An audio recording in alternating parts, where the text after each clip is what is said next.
As outras cirurgias, em geral, são sempre abordadas em relação ao paciente com relação ao sintoma. Qual é o sintoma, qual é o benefício que ele pretende ter com aquela cirurgia? É fertilidade? É retirar totalmente a doença? Então, esse manejo em relação ao que a gente vai fazer no ato cirúrgico vai depender do que o paciente sente e do que ela espera com aquela cirurgia. Então, a gente vai equilibrar essas duas pontes para poder fazer e planejar o ato cirúrgico.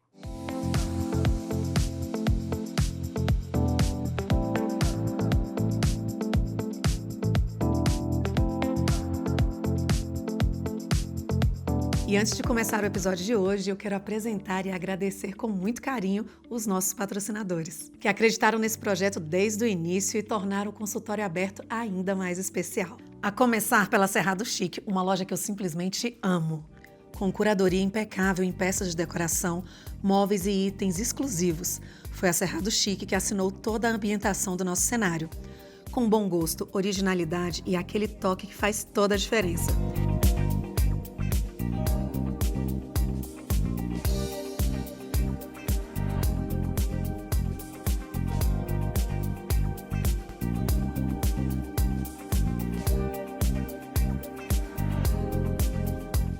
Para você que está nos acompanhando, tem 10% de desconto exclusivo na Cerrado Chic, para que você possa transformar os seus ambientes com elegância. O QR Code já está aqui e o link já está aqui na descrição. Hoje nós abrimos a porta do consultório aberto para a doutora Sonaira Alves, coloproctologista, mas com um super diferencial, é a primeira médica que vem aqui especialista em fazer cirurgias de endometriose intestinal. Se eu entendo bem o que é isso? Não, mas por isso que ela está aqui para explicar para a gente. Doutora Sonaira, seja muitíssimo bem-vinda. Obrigada pelo convite, estou muito feliz de estar aqui com vocês hoje. Eu também. E como é de praxe, eu gostaria que você falasse um pouco da sua decisão pela medicina, a sua escolha e depois a escolha pela procto, na sequência, né, cirurgiã também. Fala um pouco da sua trajetória até os dias atuais, porque você já está aí com mais de 8 anos já de experiência, né, como médica, por favor. Então, é o seguinte, em relação à medicina, eu quis fazer medicina desde criança, assim, eu tinha 13, 14 anos, e eu queria fazer medicina pelo encantamento, né, não existia um grande conhecimento, porque na minha família não tem nenhum médico, a minha família só tem professores, mas era uma coisa do cuidado e do encantamento em relação ao que aquele profissional podia fazer, então por isso escolhi medicina. Como eu entrei muito cedo, então eu fui descobrindo o que era medicina ao longo da própria faculdade, porque eu entrei na faculdade, eu fiz o UNB aqui em Brasília, com 17 anos, entrei aqui, então ao longo da faculdade eu fui descobrindo que de fato era a medicina, o cuidado e as dificuldades em relação ao aprendizado, e que é realmente uma trajetória muito difícil e de muita dedicação. Depois eu fiz cirurgia geral na Universidade Federal de Tocantins, são longas horas de trabalho, mas uma cirurgia geral é uma especialidade que eu adoro muito, porque são cirurgias muito grandes, são cirurgias de trauma, e realmente dá um pouco de vontade, né, de realmente realizar aquele trabalho. Em relação à proctologia, eu tenho uma história assim, bem interessante em relação de por que eu escolhi. Na verdade, quando eu estava no final da residência de cirurgia geral, eu queria fazer trauma. Cuidar dessa parte realmente de acidentados, esfaqueados, era uma coisa assim, da emoção do trauma. Mas no final, eu tive uma lesão no joelho com uma suspeita de que pudesse ser um câncer ósseo, um osteosarcoma. E essa suspeita, que durou apenas uma semana de suspeita, de negação, e fazer os exames até descobrir que de fato não era um osteosarcoma, me fez repensar muitas coisas, porque se fosse um osteosarcoma, eu teria que amputar a perna. Então, só de pensar nessa possibilidade me fez pensar que, cirurgia de trauma não ia ser uma opção, por exemplo, se eu tivesse que amputar a perna, porque são horas e horas e horas em pé. Então, qual a especialidade onde eu conseguiria alinhar cirurgias abdominais, ou seja, eu conseguiria fazer cirurgias grandes, mas se eventualmente eu ficasse doente, eu tivesse alguma limitação motora ao longo dos anos, talvez não naquele momento, mas em algum momento mais velha, eu conseguiria permanecer ativa, conseguiria permanecer trabalhando.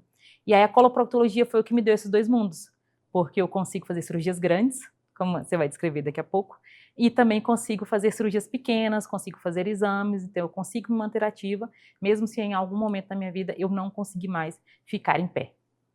Gente, é muita gestão de risco junto, é muita Exato, estratégia, exato, né? estratégia. Mas muito bom. E é importante que a gente tenha esses pensamentos mesmo, né? Que é uma dificuldade, eu imagino, principalmente para mulheres, né? E aqui no Brasil a gente não é incentivada a fazer esse planejamento, a ver possibilidades, e se eu não for por esse caminho, e se acontecer isso, e aí, de forma alguma, você vai ser pega De de surpresa. surpresa. Exato, exato. E a questão da endometriose intestinal, como é que você hoje, né, se tornou aí referência, o que é especificamente, como é que funciona? Eu já recebi aqui muitos ginecologistas, muitas pessoas falando da endometriose, que inclusive agora, né, está sendo tão vista, né, divulgada. Aí, falar em endometriose intestinal foi mais, né, mais novidade ainda. Então, a endometriose intestinal eu já descobri na época da faculdade. Aqui em Brasília tem o Dr. Rômulo Medeiros, que é uma das referências nacionais em endometriose e foi meu professor na UNB. Então, com isso, foi um dos quais eu também falo para ele que ele foi o motivo pelo qual eu fiz a coloproctologia, né? Porque eu tinha ele como uma excelente referência. Então, eu já entrei na proctologia sabendo o que era endometriose, porque eu conhecia ele, via ele operando. Ao longo do tempo, eu tive uma grande incentivadora também e professora, que é a doutora Cláudia Joaquim, que é uma especialista do Rio de Janeiro, do Instituto CRISP. Aprendi muito com ela, fui ao Instituto CRISP, fiz alguns treinamentos para poder fazer cirurgia de endometriose, porque a cirurgia de endometriose é muito diferente da cirurgia de câncer intestinal que a gente é ensinada durante a residência. Então, existe um treinamento diferenciado para você fazer, porque é uma cirurgia menor, é uma cirurgia que você tenta proteger mais o órgão, que é o reto, o principal órgão. Então, não é uma cirurgia onde você sai tirando tudo, como no câncer, que você quer margem. Então, tudo isso muda totalmente a sua visão em relação à cirurgia, que é totalmente diferente do câncer, e você precisa ter um grande conhecimento de pelve. Então, porque não é só a sua cirurgia junto. Junto você tem os nervos, você tem o ureter, você tem o útero, e a anatomia da pelve normalmente é distorcida pela própria endometriose. Então, existe uma mudança. Uma paciente que tem endometriose, ele não tem uma pelve igual uma paciente que não tem. A anatomia, ela realmente fica retorcida devido à retração, processo inflamatório. Então, existe todo um trabalho para você chegar a atender e operar cirurgia de endometriose intestinal especificamente. Então, não é todo proctologista que faz cirurgia de endometriose intestinal, justamente porque demanda esse a mais, demanda esse estudo a mais, esse treinamento a mais, que hoje em dia já é mais fácil, tem outros institutos que também fazem esse tipo de treinamento, mas que é muito difícil a pessoa já sair da faculdade e da residência da proctologia conseguindo fazer diretamente já essa cirurgia. Eu vou aproveitar e pular, que a gente já está aqui na endometriose, então vamos dar sequência aí nessa pauta, e aí a gente volta, porque ela tem inúmeras coisas aí para nos contar. A endometriose intestinal ainda é muito subjugada, né? Qual é o alerta que as mulheres têm que ligar aí, o que precisa acender para as mulheres para que elas fiquem atentas e entendam como é que isso acontece, como é que você vai saber, o que eu sinto, vem do nada, qual é o médico que vai me indicar para você, ou eu tenho que ir perceber se eu tenho essa endometriose, né? Tá quase aquela pergunta assim, o que Muito difícil. come, como vive, do que Como se vive. reproduz.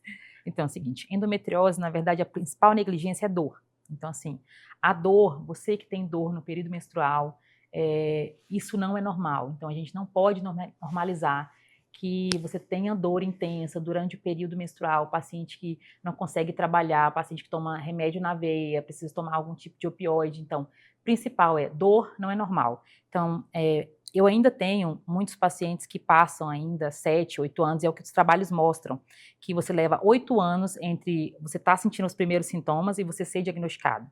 E essa lentidão no tratamento ainda se dá à falta de conhecimento, e aí você negligenciar a dor feminina. Então, a mulher chega com dor, passa por diversos ginecologistas, eles pedem ultrassons normais, e ultrassom não faz diagnóstico, então precisa que o médico suspeite para pedir o exame correto, que normalmente é a ressonância pélvica com preparo específico intestinal, ou um ultrassom de mapeamento também específico para endometriose. Então, o médico que atende essa paciente com dor, ele tem que suspeitar. Ou a paciente, que muitas vezes também acontece, a paciente, doutor, eu quero saber se eu tenho endometriose. Porque se a paciente não faz isso, ou se o médico não suspeita, é uma paciente que vai ficar anos e anos a fim, com dor, sem ter o devido acolhimento. Esse é o principal, realmente, sintoma. Claro que existem outros, dificuldade para engravidar, durante a investigação de por que a mulher não consegue engravidar, se descobre que o motivo é a endometriose. Você tem também dor retal, dor pélvica, dor na relação sexual. Você vê que a dor ainda é um fator bem comum em relação a tudo isso.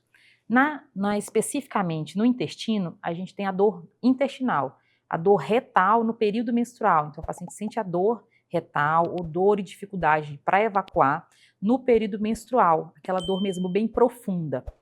Além disso, pode ter sangramento, o que não é um sintoma comum, o sangramento retal. Normalmente é só com doenças mais avançadas, uma doença já bem grave, que vai ter esse tipo de sintoma. Mas o principal, no caso do intestino, é a dor retal e alterações intestinais, tanto para constipação quanto para diarreia, associados ao período menstrual. Então, percebo que ali, no período que eu estou menstruando, naqueles 5 ou 7 dias, ou eu tenho diarreias, ou não vou ao banheiro, e Dor é retal. um tempo que eu tenho dor no reto ali. A parte interna, profunda. Não é uma dor ali de borda do ânus, não. É uma dor que você sente uma dor lá dentro, uma fisgada, uma dor interna. Isso é um dos sintomas. Totalmente diferente da cólica menstrual, Totalmente diferente da cólica menstrual. Você sabe que é alguma coisa para trás. E a dor na relação sexual, às vezes, também pode estar relacionada a sintomas ou lesões no reto, por causa da proximidade em relação à vagina e o reto. Como a vagina e o reto ficam muito próximas, durante a penetração profunda, você pode tocar a região onde tem a lesão no intestino. Então, depende da posição sexual, você pode ter dor no período da menstruação, ou até fora. No caso da relação sexual, você pode ter dor também fora do período menstrual, porque você está literalmente triscando, tocando no local onde tem a doença. Então, você sente dor, mesmo fora. Entendi. E quando você fala a doença, elas são, antes dessa pergunta, normalmente, a pessoa que tem a endometriose, que a gente chama endometriose Pélvica. intestinal, a endometriose pélvica tem maior probabilidade a ter a intestinal, ou tem a pélvica, vai ter a intestinal, ou uma pode acontecer independente da outra? Não, a endometriose pélvica, ela pode cometer vários órgãos, tanto bexiga, útero, todo o peritônio pélvico e órgãos intestinais. Na verdade, o único órgão onde não pode ter endometriose, que até hoje não foi encontrado, foi no baço. Em todos os outros órgãos já foi encontrado Até pulmão, né, doutor? pulmão, cérebro, coração, todos os órgãos. Claro que são raridades, mas existe sim casos descritos na literatura. O mais comum é pelve, que acomete ali pelve e no máximo intestino. Fora dos órgãos ginecológicos, a parte intestinal é a que mais é acometida, justamente por essa posição estratégica em relação ao útero, porque ela fica bem atrás do útero. Então, o órgão mais acometido fora os órgãos ginecológicos é o reto. Nós temos também o apêndice, que é aquele que dá apendicite, também pode ter lesões. Temos o ilho terminal, seco, que não são tão comuns assim. Mas o reto, realmente, dos órgãos intestinais é o que é mais acometido. Mas também tem pacientes que não têm lesão intestinal, que têm lesões só na parte ginecológica, ou às vezes tem lesões na parte urológica. Mas, mesmo assim, é importante que você tenha uma equipe multidisciplinar, multiprofissional durante a cirurgia.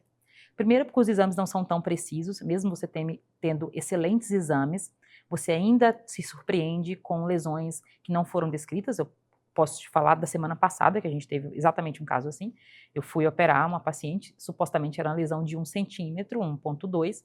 A gente estava esperando fazer uma cirurgia muito mais simples. Quando eu cheguei lá, a paciente tinha 2 lesões, uma de 5 e outra de 4 centímetros. Eu acabei tendo que fazer uma retsigmoidectomia, que é uma ressecção muito mais extensa do que eu tinha programado. Então, essas surpresas não são tão surpresas assim na proctologia. A gente tenta cada vez fazer exames melhores, mas você ainda pode ter surpresas durante a cirurgia. E aí, por isso a importância da equipe, porque tem que estar todo mundo lá preparado para, independente do que eu encontre, eu possa resolver num ato cirúrgico só. Que outros profissionais seriam essa equipe multidisciplinar? Ginecologista, proctologista e urologista. Normalmente são esses 3, ou pelo menos ginecologista e proctologista, e um urologista da equipe, mas que nem sempre vai entrar em todas as cirurgias, só quando tiver lesão específica. E essa surpresa, né? Como é que essa cirurgia ela é feita? Ela é por vídeo, ela é Você robótica? pode fazer tanto por vídeo como robótica. Hoje em dia a gente tem essas duas grandes vantagens em relação a isso. A cirurgia robótica é uma grande vantagem quando você vai adentrar o assoalho pélvico, inervação e algumas cirurgias um pouco mais complexas da endometriose, mas com a laparoscopia você também consegue fazer essa cirurgia com um pouco mais de dificuldade técnica, você precisa ter uma expertise maior para fazer. Mas sim, hoje em dia é muito difícil você fazer a cirurgia aberta. Claro que no SUS ainda é uma realidade, mas nos consultórios particulares as cirurgias são sempre feitas videolaparoscópicas ou robóticas. Quando você falou que na semana passada você teve que, acho que cortar ou retirar mais do que você imaginava. Uhum. E isso não é ali no ânus, no reto. É no intestino, reto sigmoide. Não é no ânus em si. Não, Ok. a cirurgia não é no ânus, a cirurgia é na parte intestinal que fica acima. No caso dela, estava a 7 centímetros do ânus, subindo, vamos dizer assim, Subindo. ascendendo. E pós-operatório, essa pessoa tem uma vida normal depois, eu imagino que possa ter aí alguns mitos e medos. Explica um pouquinho como é que funciona. O maior medo da cirurgia de endometriose intestinal é a bolsinha de colostomia. Esse é o maior medo, com certeza. É um risco, ainda assim é um risco. Claro que depende muito da cirurgia. Nós temos 3 tipos, basicamente, de cirurgia. Nós temos o shaving, que é onde você faz uma raspagem superficial e tira a lesão. Ela não infiltra muito o intestino. Então, ela é uma cirurgia mais simples. Tem a possibilidade do discoide, quando o paciente tem uma infiltração, mas uma infiltração localizada, até 2 centímetros, e você consegue tirar literalmente um tampo ali do intestino, por isso que a gente chama de disco. E tem a cirurgia maior, que é a reto-sigmoidectomia. Mesmo a cirurgia maior, comparado ao câncer, é menor. Porque a gente não precisa tirar margem, a gente não precisa tirar linfonodos, a gente não precisa fazer uma agressão maior no assoalho pélvico. A gente tira literalmente só a doença. Mas sim, todas as cirurgias, no caso, que tem essa emenda, como o discoide, ou a emenda por eu tirar um segmento do intestino, porque é literalmente um segmento. Eu tiro um segmento igual um cano e emendo. Quando eu faço essas emendas, elas podem colar de forma adequada, isso depende muito da parte nutricional da paciente, e elas podem, por algum motivo, ter algum tipo de vazamento. Nesses riscos de vazamento, é que numa complicação da primeira cirurgia, a paciente pode ficar com uma bolsinha de ileostomia, mas também de forma temporária. É muito difícil o paciente ficar com isso de forma para sempre, né? Normalmente é temporária até aquele furinho, vamos dizer, cicatrizar e você poder fechar novamente e botar o trânsito ao normal. Entendi. É muito difícil, na primeira cirurgia, a paciente já sair de lá com uma ileostomia, porque são casos raros onde o paciente tem uma, não tão raros, mas assim, mas pacientes que têm uma lesão muito baixa, aí sim, as lesões próximas ao ânus, onde eu faço essa emenda a menos que 5 centímetros do ânus, então lesões muito baixas, aí em algumas situações eu faço uma ileostomia protetora, que é uma ileostomia preventiva, seria isso. Mas tudo isso é conversado de forma antecipada com o paciente em relação ao risco, qual é o tipo de cirurgia que a gente planeja fazer nela, onde vai ser a anastomose, tudo isso é muito bem desenhado, inclusive, durante a consulta. Não realizar essa cirurgia, por exemplo, pensando em todos esses riscos, porque eu imagino que alguém fala, não, já convivi, o maior problema é cada vez mais dor ou pode se tornar algo pior, maior? Então, assim, em relação ao maior medo é câncer. Não, endometriose não vira câncer, as chances são baixíssimas. A endometriose é uma doença que causa fibrose, causa dor, causa retração. Então, a piora da dor é progressiva, a gente vai ter cada vez mais acometimento. Em algumas situações, ela é obrigatória quando ela tem risco de obstrução intestinal. Então, especificamente quando tem uma lesão, por exemplo, no ilho terminal, que é o intestino delgado, intestino fino, essas lesões têm o maior risco de fazer uma obstrução e ela acabar fazendo uma cirurgia de urgência. Aí, nesse caso, tem uma indicação formal de cirurgia. Mas as outras cirurgias, em geral, são sempre abordadas em relação ao paciente com relação ao sintoma. Qual é o sintoma, qual é o benefício que ele pretende ter com aquela cirurgia? É fertilidade? É retirar totalmente a doença?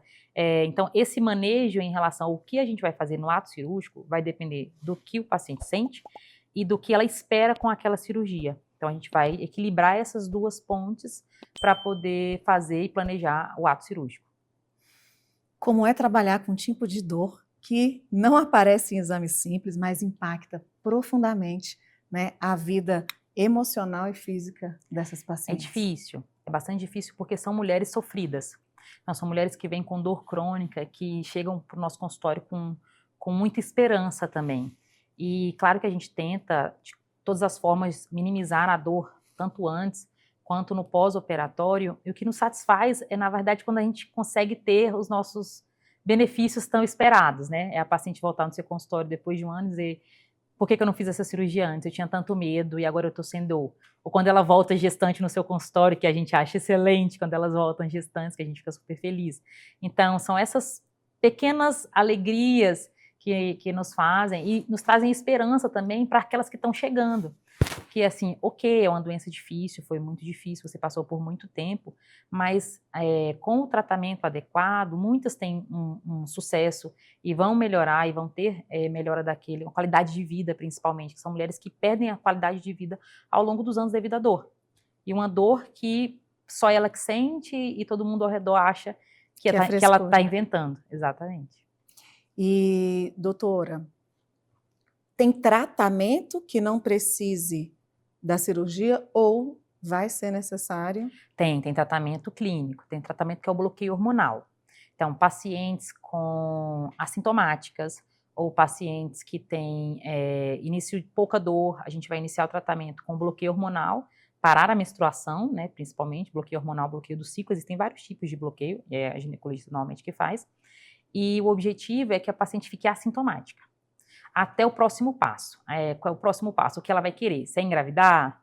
Entendeu? De acordo com o que ela vai querendo ao longo dos anos, a gente vai mudando o tratamento. Então, uma paciente que a gente faz tratamento clínico e ela permanece com sangramento uterino importante ou com dor, ela tem indicação de cirurgia. Ou a paciente agora tenta engravidar e não consegue, está pensando em fazer uma FIV, a gente faz a cirurgia antes, depois da FIV, tudo isso é discutido com o ginecologista. Então, vai depender do que a gente está tratando. É a dor? Eu quero retirar totalmente a doença? É a fertilidade? Porque, por exemplo, paciente que tem uma lesão que vai para o útero, que a gente chama de adenomiose, e ela quer engravidar, a nossa cirurgia nunca vai ser uma cirurgia de retirada completa de tudo, porque ela quer engravidar. Então, ela naturalmente vai ter alguma doença que vai ter ficado para trás, porque a gente está deixando o útero. Mas não tem problema nesse caso, porque o nosso objetivo não é retirar totalmente a doença, é fazer com que ela engravide. Então, tudo é muito individual, o tratamento é muito individual da endometriose, porque não é uma receita de bolo, cada paciente, não é porque as duas pacientes têm a mesma lesão que vão ser tratadas da mesma forma, depende do que a gente quer e depende da idade. A gente entende, né, que em particular, o câncer é ali uma úlcera que vai crescendo e pode ir tomando uma proporção maior. O que é a endometriose ou essa adenomiose? Até porque agora mesmo você acabou de trazer, né? Ela tem uma lesão. Então, é uma lesão? É uma bola de sangue? O que é essa tal dessa endometriose? É interessante. Vamos pensar, vou falar do intestino especificamente. O intestino é um cano, nós temos um cano. O câncer, ele nasce dentro do cano e vai invadindo para a parede daquele cano e vai tomando aquela região e vai tomando o que estiver ao redor. Isso é o câncer. A endometriose não.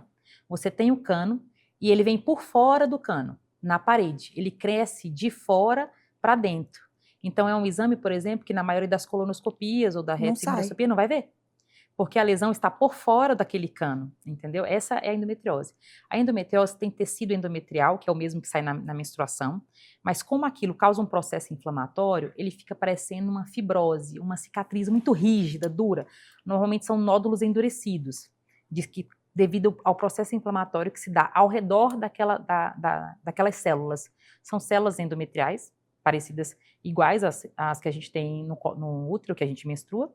Então, por isso que você sente a dor durante a menstruação, porque do mesmo jeito que a sua menstruação descama, as células que estão lá dentro, em outro órgão, também descamam. Então, e aí aquele sangramento, né, que você tem lá dentro vai causar irritação, dor, que você está tendo um sangramento dentro da barriga. Gente! E é por isso que causa esse processo inflamatório todo, porque o tecido tem sangue aqui onde não devia ter, né? Tem tecido endometrial onde não devia ter. Reage contra aquele processo inflamatório e forma uma fibrose ao redor. Então, quer dizer que, por ser parte desse tecido que saiu do meu endométrio, que mensalmente ele... Você sangra para lá e sangra em todos os lugares onde tem o tecido endometrial. Exatamente.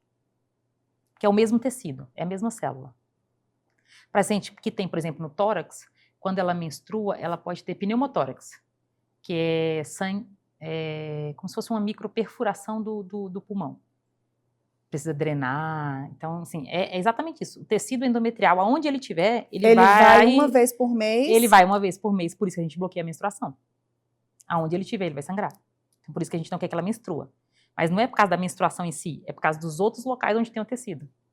Meu Deus! É, por isso. E independente do órgão que ele esteja, ele vai fazer o mesmo processo de descamação e continua ali. Jesus. Então, são partes do endométrio que saem. Isso é uma das teorias, na verdade. Isso é a teoria antigamente mais aceita era essa, de que existe uma migração de células, entre as células de dentro do útero migravam. Hoje em dia a gente não acredita mais nessa teoria. A teoria são de células mesenquimais, que é isso, são células embrionárias. Então, as mesmas células embrionárias que formaram o endométrio, por algum motivo, em outros órgãos, elas se formaram em células endometriais em vez da célula que deveria formar. Então, é uma mistura dessas duas teorias, que hoje em dia a gente acredita. Entendi.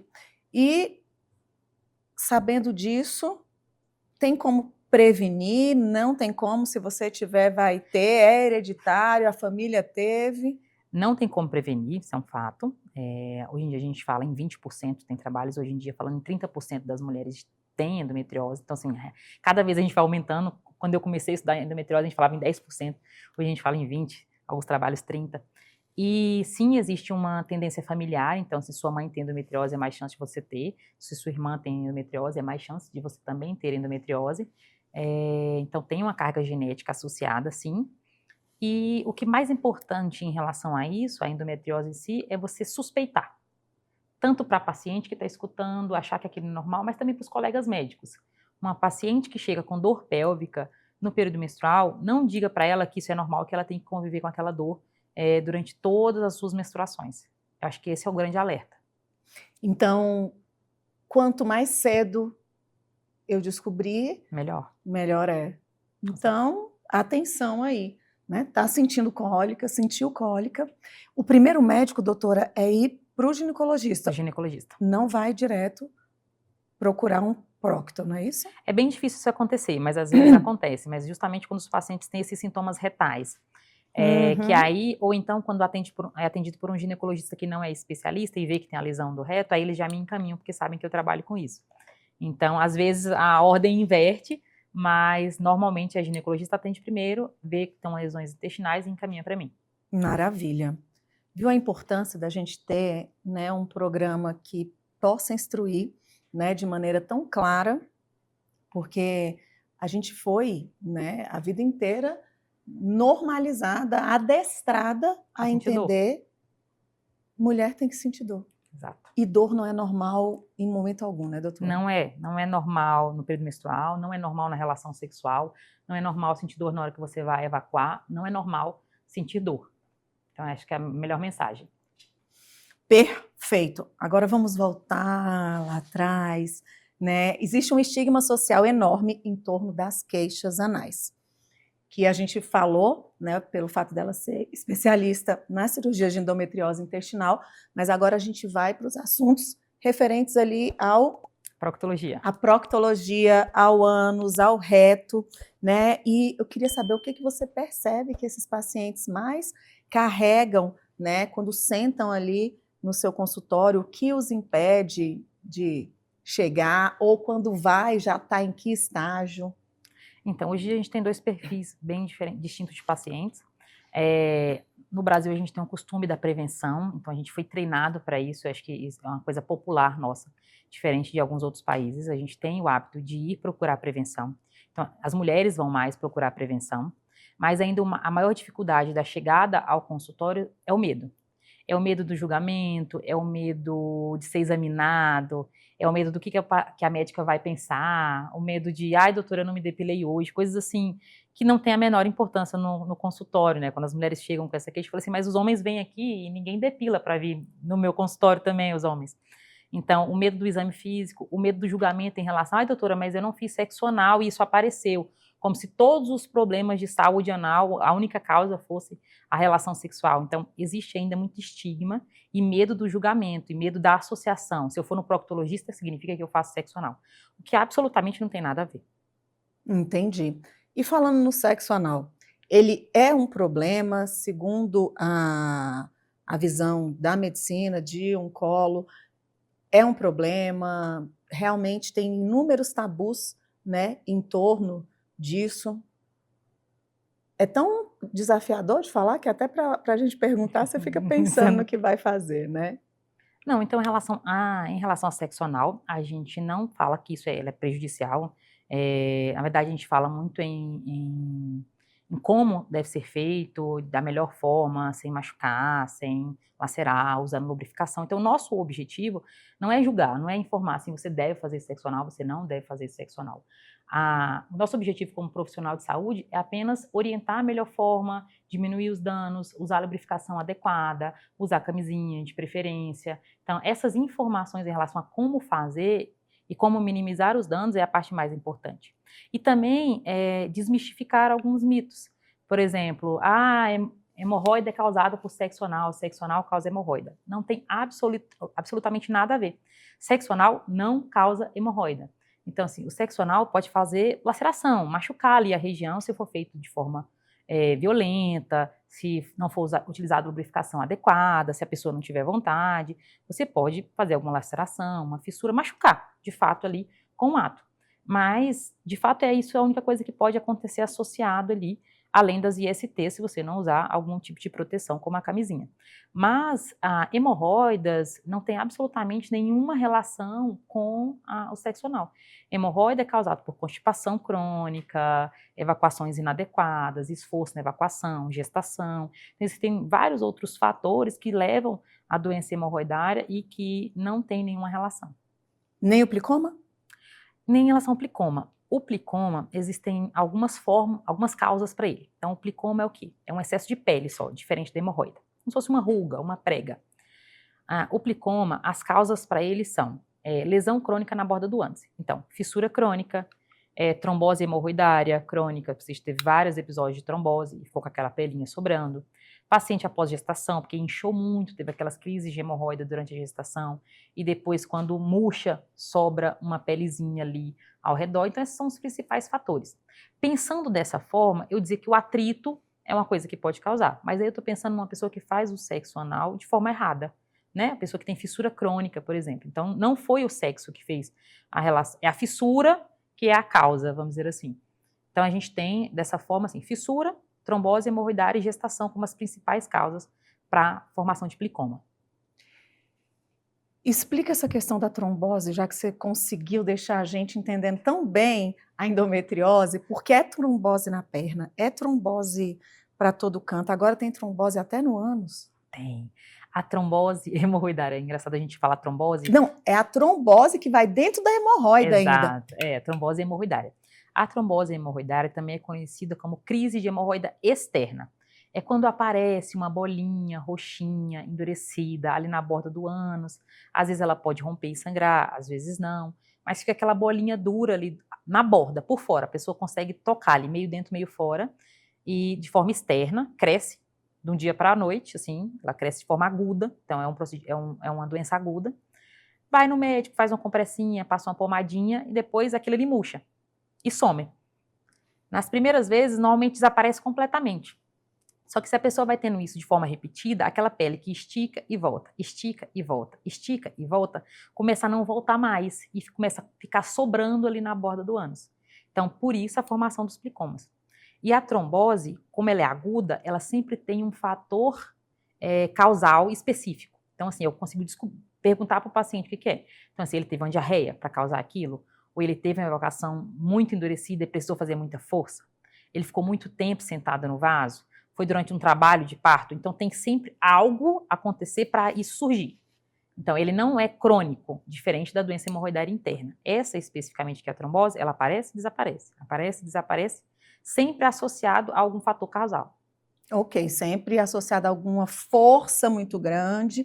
E engraçado você falando, né, que tanto a diarreia quanto fazer força, a constipação, geram problemas ali no trânsito. Porque na diarreia é pelo número de vezes, né? Você acaba indo muitas vezes no banheiro e pensando em uma diarreia que causa isso, é aquela paciente que está o tempo inteiro no banheiro com aquela vontade de evacuar, ela fica por longo período lá fazendo força, às vezes não sai nada, porque está só com aquela vontade ali no reto de evacuar.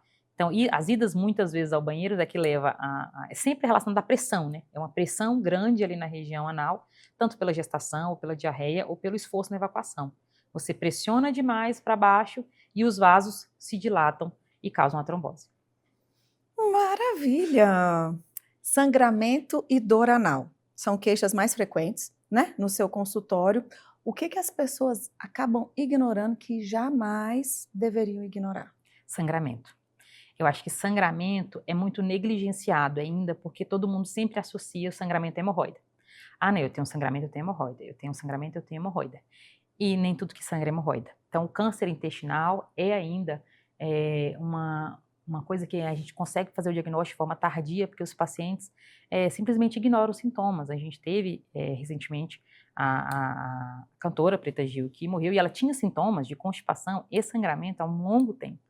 E mesmo assim não procurou ajuda, ou seja, ainda existe uma dificuldade, uma normalização desses sintomas.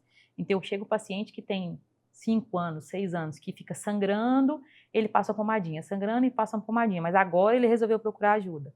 Então assim, isso é um problema, porque pode ser que há 5 anos atrás o sangramento tinha sido por causa da hemorroida, mas isso não me garante que o de agora entendeu? Agora ele já é um senhor de 50 anos, é uma pessoa de 60 anos, que o fator idade é um fator ainda muito importante.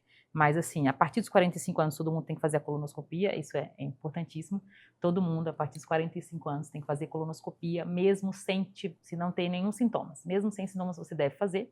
Se você tiver um histórico na família, você tem que fazer com 40 anos ou 10 anos a menos que a idade do parente que teve câncer. Então essas são as regras que você deve seguir, mesmo se não tiver nenhum sintoma.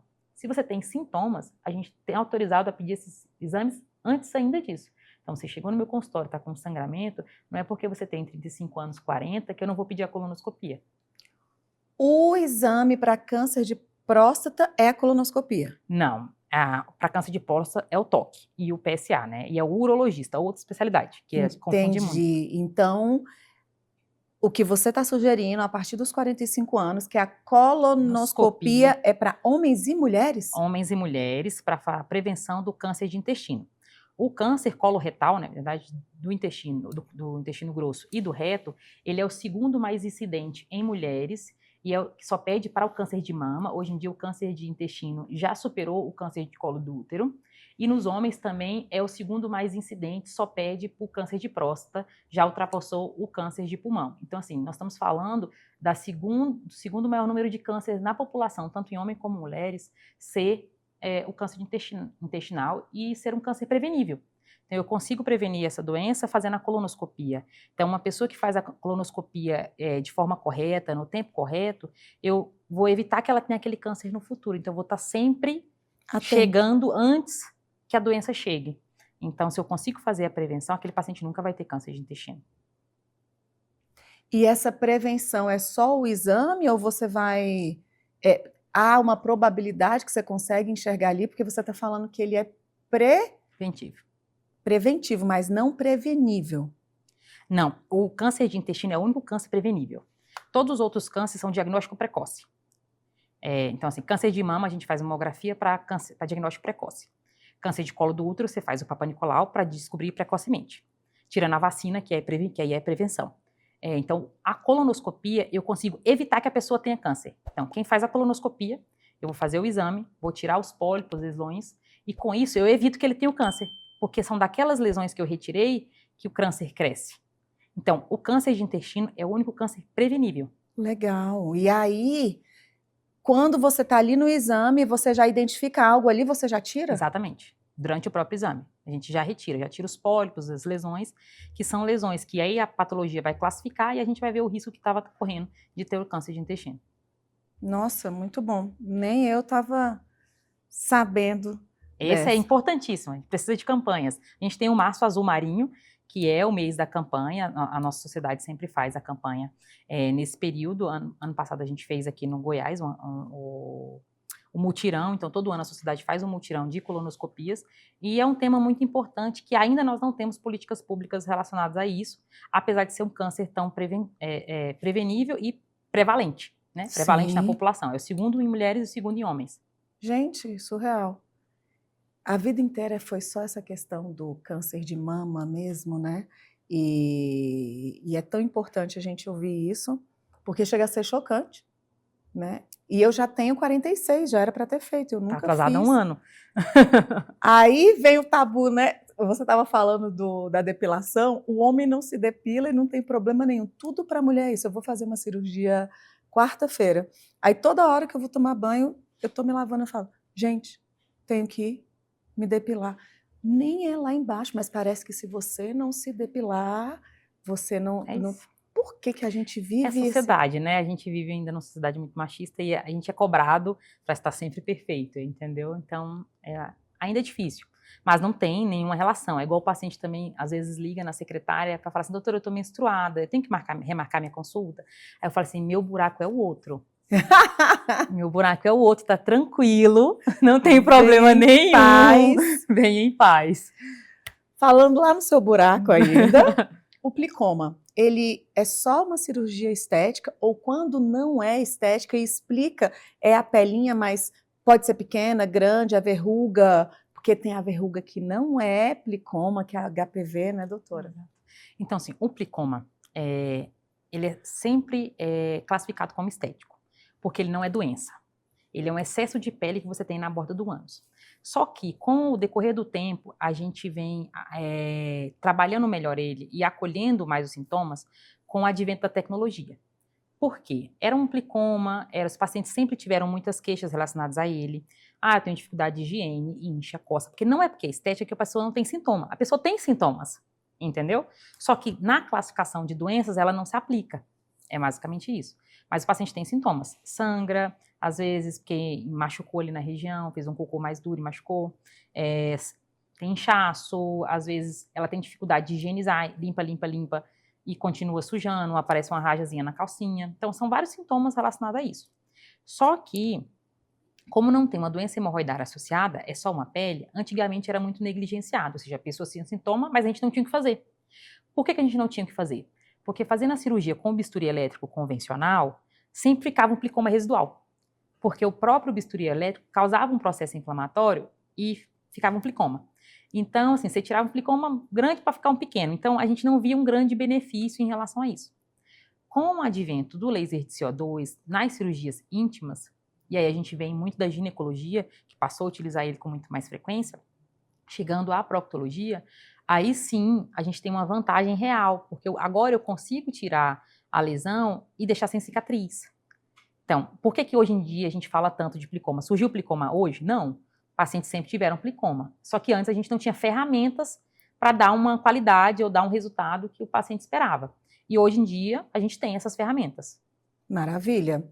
E isso é a cirurgia minimamente invasiva? Isso, a gente usa o laser de CO2, que é aquele mesmo laser que faz cirurgia de labioplastia, de clitóris, às vezes pálpebra, estímulo de colágeno. É o mesmo laser de CO2 do dermatologista, que é utilizado tanto para coisas de estéticas de estímulo de colágeno, como para a parte cirúrgica também. E a gente usa o modo cirúrgico, para literalmente retirar aquela pele ali em excesso, igual uma cirurgia de pálpebra, tirar aquela cirurgia de excesso, uma plástica. A gente tira aquele excesso de pele e depois, com o próprio laser de CO2, a gente corta e coagula, não precisa de nenhuma outra energia, não precisa usar o bisturi elétrico. E o laser entrega uma energia muito mais precisa. Você diminui o edema, diminui o tempo de recuperação, diminui a dor no pós-operatório. É um procedimento que eu consigo fazer em consultório, eu faço dentro da minha clínica mesmo, só com anestesia local. Então, isso foi a melhoria com o tempo da técnica. A gente conseguiu hoje entregar um resultado de consultório, de ambulatório.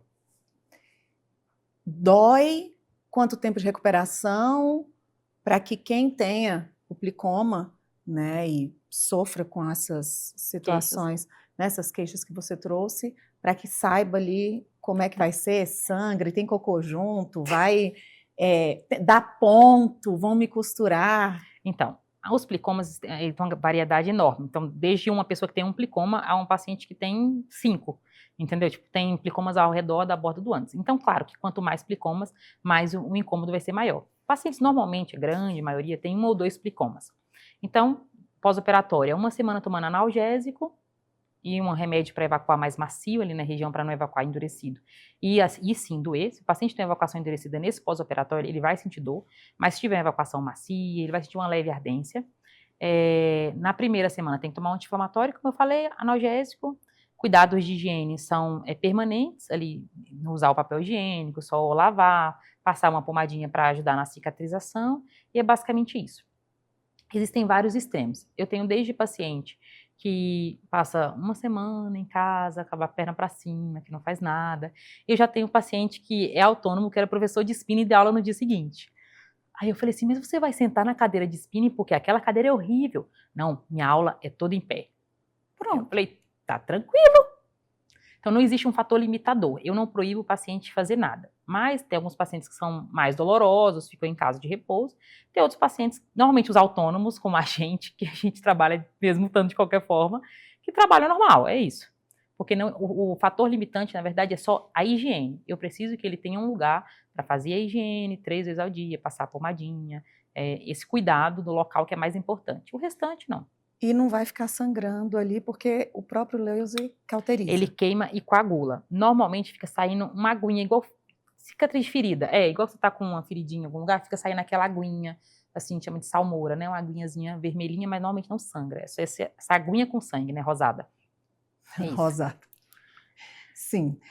Tem alguma outra doença anal que possa ser cuidada ou cirurgia feita com o laser? Sim, o laser de CO2 especificamente, a gente pode fazer outras cirurgias. Cirurgias de fístulas simples, cirurgias de hemorroidas externas, só que aí eu faço no centro cirúrgico.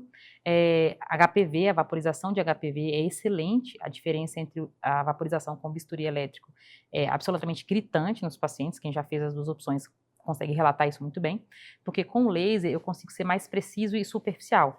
Então eu destruo totalmente a verruga sem lesionar a derme. Se eu não lesionar a derme, que é uma camada mais profunda da pele, eu não vou ter dor no pós-operatório, eu não vou ter uma cicatriz, porque imagina uma pessoa ali na borda do ânus que tem várias verruguinhas. Se eu for deixar uma cicatriz em cada verruga que eu for tirar, ela vai ficar com a borda anal toda disforme, né? Então, ainda mais pensando no público LGBT, é um paciente que vai ficar com um monte de cicatriz ali na borda do ânus, que ele não vai querer, obviamente.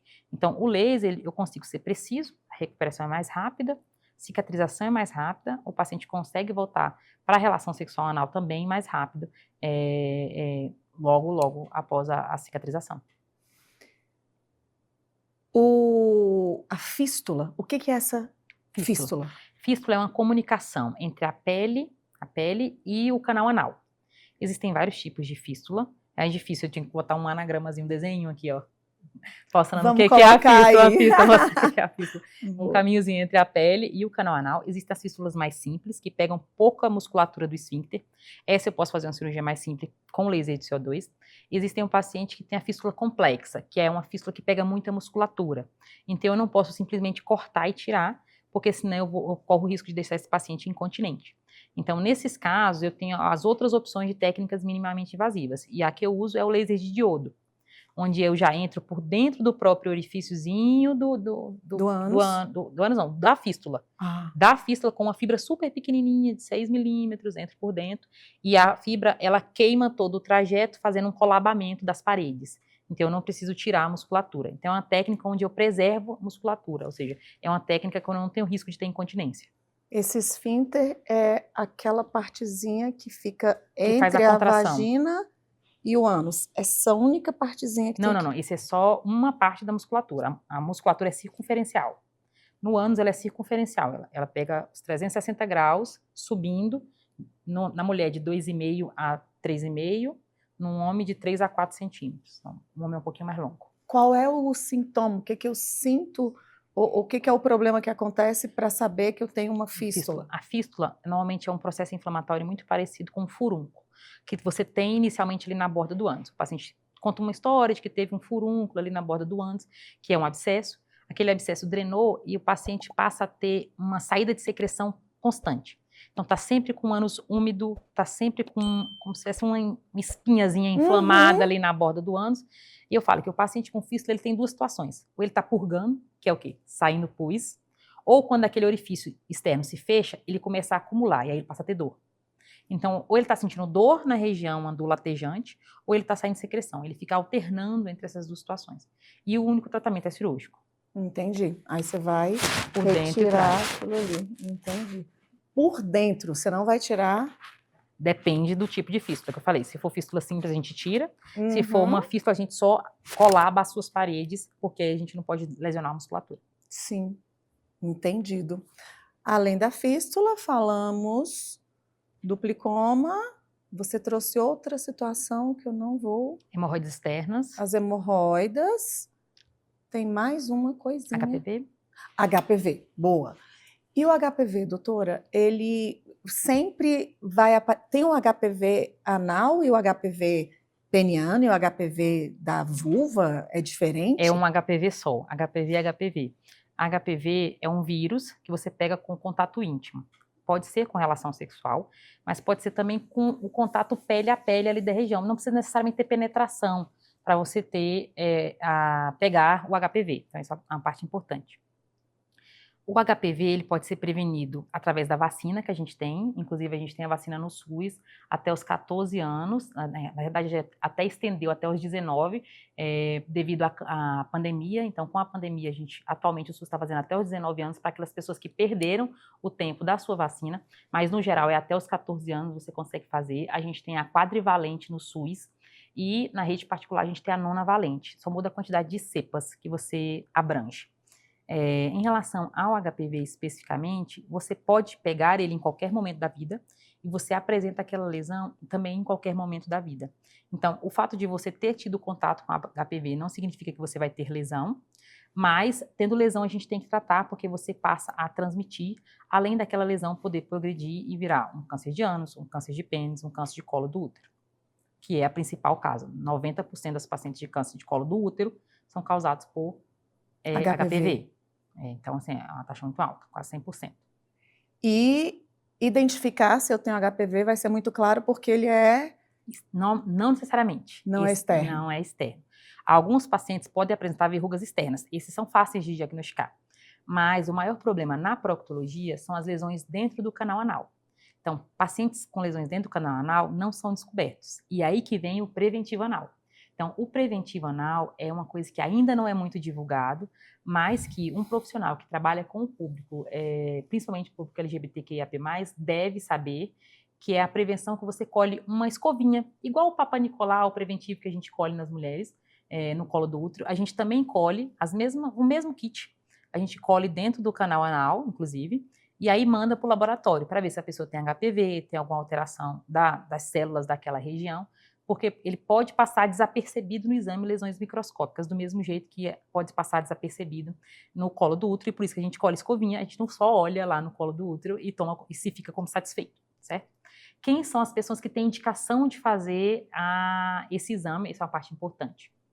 Então, hoje em dia, no SUS, a gente ainda não tem um protocolo específico, mas na proctologia e na sociedade em geral, a gente já tem, sim, determinantes e pessoas que devem fazer ou não, mas aí a gente ainda não conseguiu levar isso para o SUS, mas na sociedade de proctologia, o que a gente deve fazer? Então, todo homem que faz relação com homem deve colher o preventivo anal, todo paciente HIV deve coletar o preventivo anal, toda mulher que teve câncer de colo, mulher ou homem trans, que teve câncer de colo do útero ou uma lesão de alto grau no colo do útero, deve fazer o preventivo anal.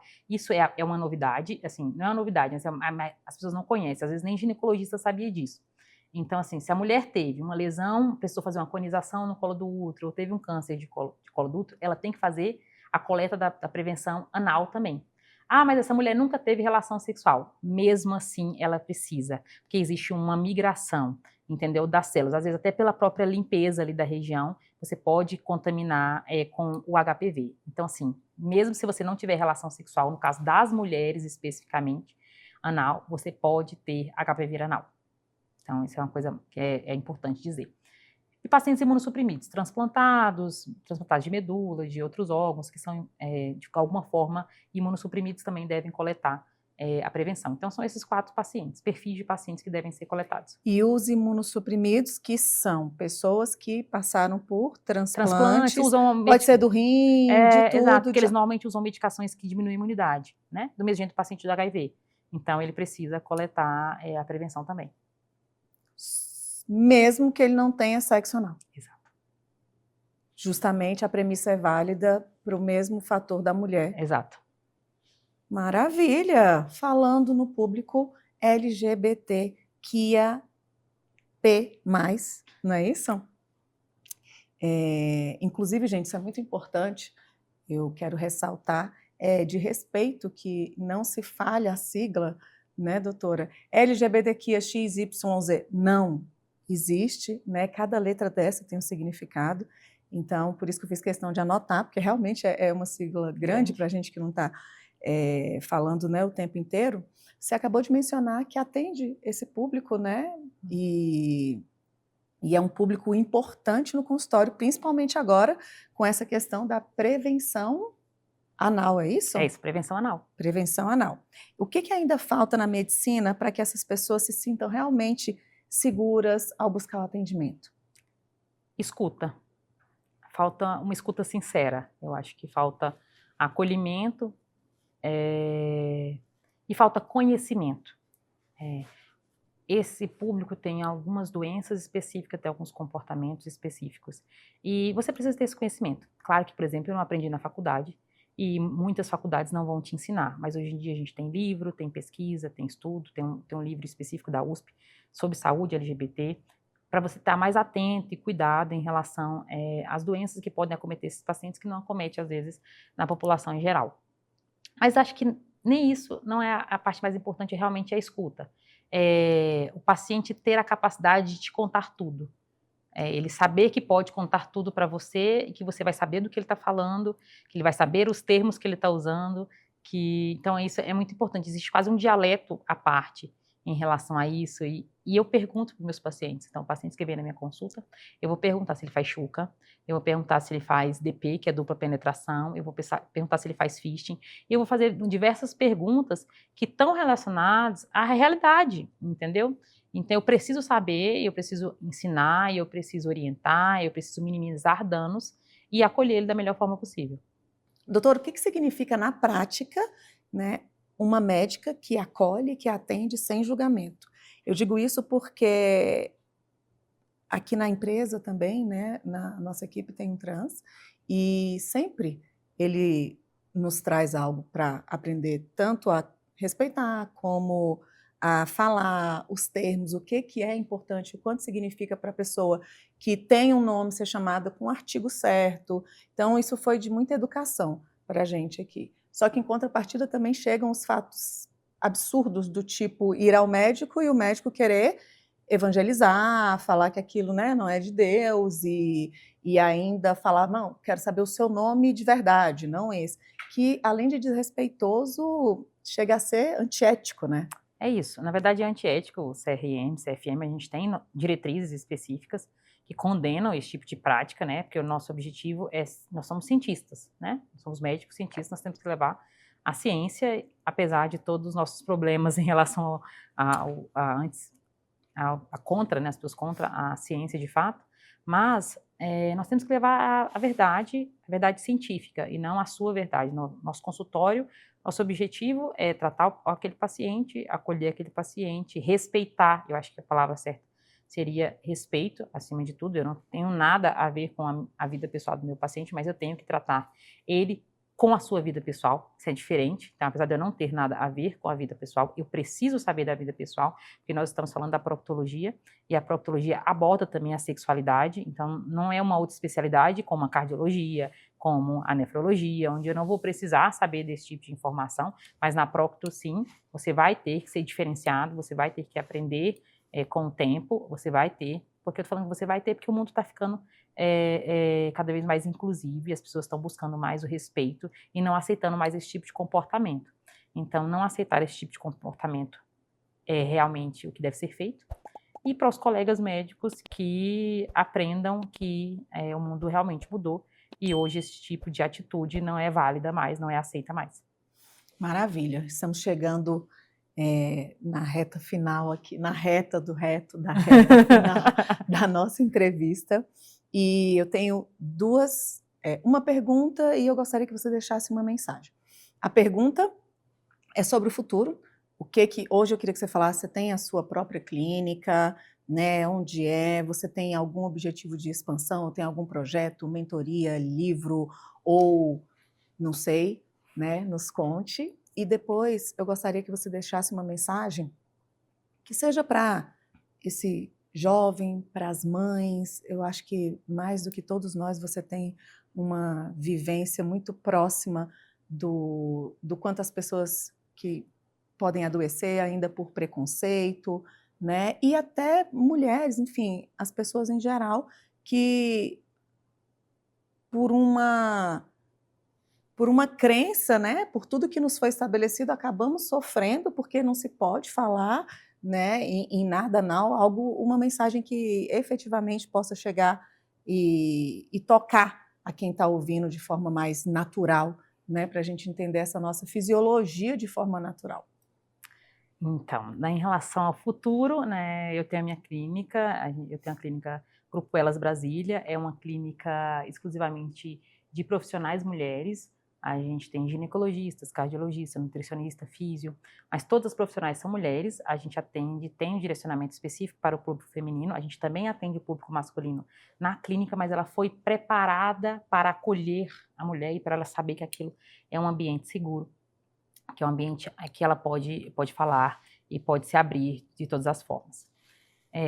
Além disso, eu dou aula, dou curso, né, faço curso de justamente cirurgias minimamente invasivas, sobre o laser de CO2 para outros colegas proctologistas, vão em alguns estados dar aula, às vezes faço aula aqui em Brasília mesmo, e aí os colegas vêm aqui.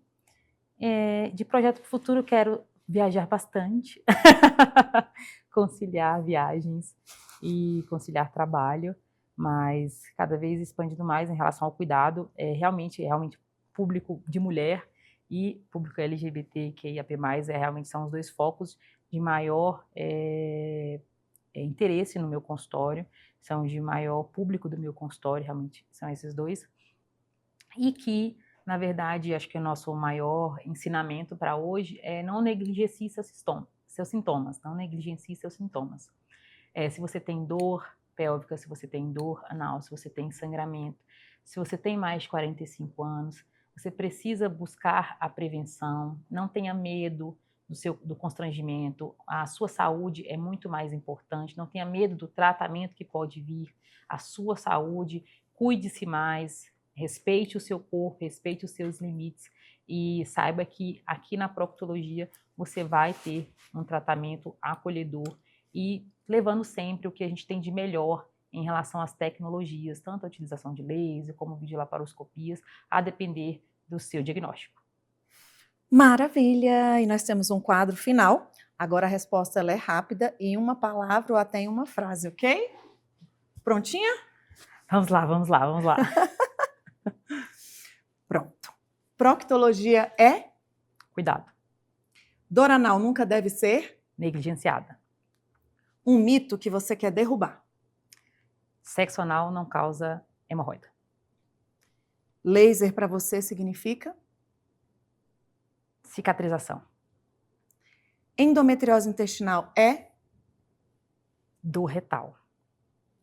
O maior erro dos pacientes? Medo. Medo do cuidado. Saúde íntima é? Qualidade de vida. Acolhimento na medicina? O básico. Um sintoma que exige atenção imediata? Sangramento. Uma palavra que define o seu trabalho? Cuidado. O que você mais quer que seus pacientes sintam ao sair da consulta? Certos de que eu escolhi o melhor tratamento para eles. Ser médica para você é? Um prazer. Que bom. Que bom, obrigada, foi excelente. Pela didática, pela tranquilidade em falar, e eu imagino que é isso que realmente faz com que, em primeiro lugar, o respeito, como a gente estava falando no bastidor, você sempre teve muitos amigos e compreende, eu acho que isso é amor, sabe? Amor ao próximo, e é só o que a Bíblia nos pede, porque em nenhum momento tem escrito sobre julgar. O que a gente deve fazer agora, o mínimo é tratar as pessoas, né? Espero ainda um tempo em que não precise se especificar que você atende este público, que todos os médicos, né, atendam, e a sua explicação ela foi valiosíssima.